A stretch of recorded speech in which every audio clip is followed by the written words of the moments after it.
and I simply remove the telephone jack and plug it into this box here, the modem. I then take another wire from the modem and plug it in where the telephone was. I can then switch on the modem. It's now telling me to phone up the main press cell computer. So it's a very simple connection to make. Extremely simple. I'm now waiting for the computer to answer me. And things are starting to happen. Things are starting to happen. Why did you buy a computer? Well, I was very interested in the new technology and didn't want to be left behind. I don't think it's only for the youngsters at school now. I think us older ones will have to learn a lot about it. What is Internet anyway? Internet is that massive computer network, the one that's becoming really big now. What do you mean? That's big? How does one? What do you write to it like mail? No, a lot of people use it and communicate. I guess they can communicate with NBC writers and producers. Allison, can you explain what Internet is? The world is in financial disarray. Currencies failing, economies in wild flux, jobs being lost. But what if you could build an entirely new economy, one specifically designed for the digital realm?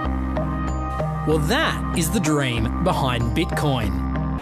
Bitcoin, for those of you who don't know, is an electronic online currency that was created in 2009. It was made by someone who did it under the pseudonym Satoshi Nakamoto. Like any economy, you don't want too much too fast because then the value of your currency drops, or so slow that your economy grounds to a halt. It's designed to be a self-stabilising economy. Whether it actually is that way though, well, that is a little bit more complicated. Because some people have said, hey, Bitcoin is the answer to those problems. Are you a believer? Well, Bitcoin is exciting because it shows how cheap it can be. Bitcoin is better than currency in that you don't have to be physically in the same place. And, of course, for large transactions, currency can get pretty inconvenient. And what is Bitcoin? Bitcoin is a currency on the internet. I sent 100 euros worth of Bitcoin from here in Tokyo directly to you guys through this camera, through the network, through the TV, right into your home. If I had tried to do that, send you the money with a traditional bank, it would have taken several days and probably cost 30 euros. I just did it right now with Bitcoin instantly, basically for free, and didn't have to ask anybody for permission. I didn't need a bank, I didn't need a government, I didn't need anybody. I just needed myself and you and our smartphones to do it. That's the power of Bitcoin. Wall Street is fraud, America is fraud, the world is fraud, banks are fraud, central banks are fraud. We live in an era of fraud. It's all based on fraud, and they get a percentage of the fraud. That's the business model. To suggest that there is any moral or ethical aspect to anything that's going on now is to be completely naive about the fact that we live in an era dominated by financial terrorists, jihadis of banking. They're here to kill you and themselves. They believe in an ideology, not the Quran, but Adam Smith, that they completely misread and interpret as something to justify their blowing themselves up. Janet Yellen's a terrorist! Mario Draghi's a terrorist! The Central Bank of Japan is a terrorist! These are the real terrorists! Funds received. This community is switching to what they think is a better monetary system. A system in which banks are no longer needed because payments could be made directly from one person to another. Bitcoin is fundamentally different because in Bitcoin, you don't owe anyone anything and no one owes you anything. It is not a system based on that. It is a system based on ownership. And no one can censor it, no one can seize it, no one can freeze it. It's November the 2nd, 2008, just 6 weeks after the Lehman Brothers collapse. And all over the world, there are panicked debates about how to save the banks. Then, on a little visited web forum for cryptographers, a document appears in which a completely new monetary system is proposed. The visionary author calls himself Satoshi Nakamoto. These were the darkest days of the financial crisis. So that to me suggests a very clever mind that saw an opportunity, the perfect opportunity to introduce a new radical technology and a new radical approach to money and finance at just the right moment when people would be very open to making this big shift that's required to adopt a new currency. What's exciting for me is like a global economy. Right now we say we have a global economy, but I can't take $1 and give it to you in the Netherlands and then you know what to do with it, right? You would have to go and change it to your native currency. And when you kind of eliminate that step, and I can just send you one form of payment and you can send me a product in a matter of seconds, that starts to change things from a global perspective. How could this digital coin invented by this Satoshi Nakamoto become hundreds of times more valuable than the dollar? And why do enthusiasts like Roger Fear want the world to switch to bitcoins?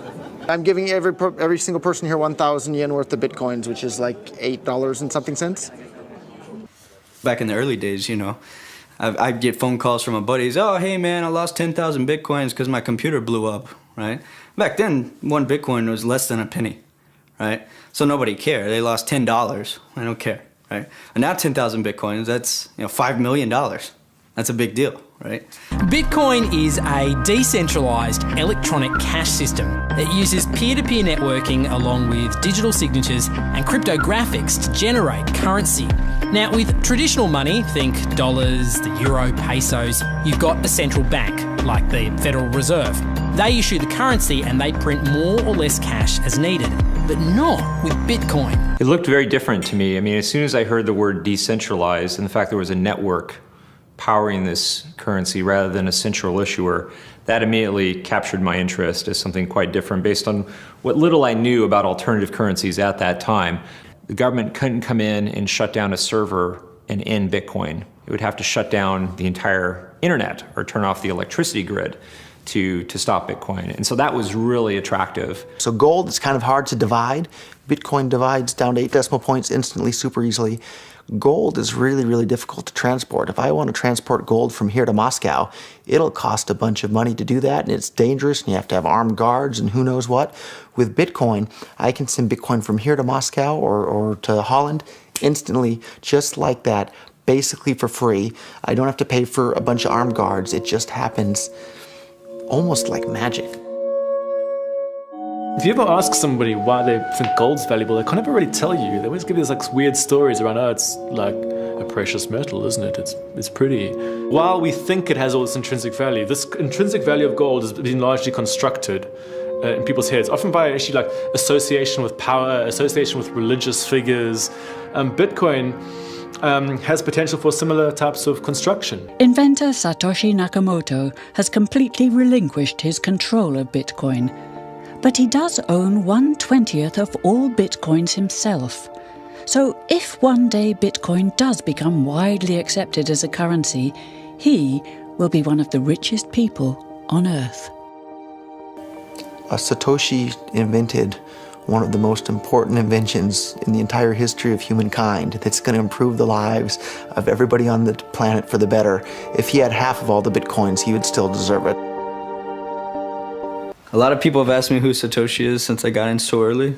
I think I've got a pretty good idea, but I like to keep that one close to my chest. So why? I mean, tell me. Because I'm not 100% certain. And the reality is it doesn't really matter, right? It doesn't matter who Satoshi is. Why did he disappear, you think? He undermined the ability of every single government on the entire planet to control the money supply. And that's how every single government in the world is controlling their citizens and their economies today. And he just basically, knocked their feet right out from under them with the invention of Bitcoin. And I'm sure that's going to make a lot of people who want to control other people by force really, really upset. So yeah, I think it's really, really smart for him to have disappeared. And for me, it probably would have been smarter for me to keep quiet too, but Bitcoin's too exciting for me to stay quiet about. I think a lot of people are underestimating the way in which Bitcoin and the blockchain are going to change the power structures in society in general. I mean, I grew up in the US and I see all these people like, yeah, nuke everybody in the Middle East and kill them all. And then they have the former Secretary of State Madeleine Albright on 60 Minutes, one of the most popular news shows in the US. And they asked her, they said, like, there's reports that more than 500,000 Iraqi children have died as a direct result of US sanctions. And she looks back at her with a straight face and she goes, it was a really tough decision, but I think that it was worth it. Worth murdering 500,000 kids because because of what the government did, and I apologize for crying, but it just disgusts me from my core when I see government people murdering people around the world. It's not just theoretical, these are real people with real lives. And it's real people, and Bitcoin has the power to undermine everything they're doing to people around the world. And I'm sorry for shouting, but it just disgusts me what these people in government do. And they do it through central banking and through the control of the money supply, and Bitcoin takes that away from them.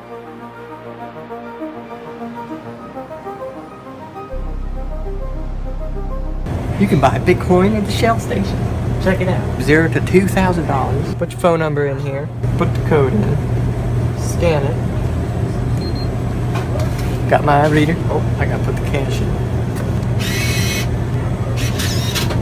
Good. Got $2. Hit finish. Oh. $2 in Bitcoin. Just like that. From this machine. I just turned cash into digital currency. So thinking that it's too late to get involved in Bitcoin is like thinking it's too late to get involved with the internet or too late to get involved with using a cell phone. Like, it's not too late to get involved with Bitcoin. If Bitcoin becomes really popular all over the world, Bitcoins are going to have to be worth at least tens of thousands of dollars a Bitcoin, if not hundreds of thousands of dollars per Bitcoin. So thinking it's too late to get involved with Bitcoin is like thinking it's too late to get involved with using the internet. Of course not. Like, it's ubiquitous in our lives, and Bitcoin's going to become ubiquitous in our lives as well.